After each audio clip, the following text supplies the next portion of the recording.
In this video, I'll show you how you can fix Roshade not working in Roblox. The first one we want to do is come down here and search for Roblox.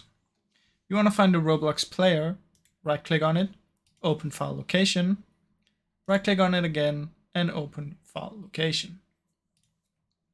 Now once you've done this, you should come to your Roblox versions folder, and from in here you want to find Roblox player beta, properties, compatibility, activate this for Windows 7 and activate these two. Click apply and OK, and then come down to the launcher and do the exact same. Properties, compatibility, run for Windows 7, disable full screen, run this program. Just like this. Now try and relaunch Roblox and Roshade should work. That's basically how you can do it, guys.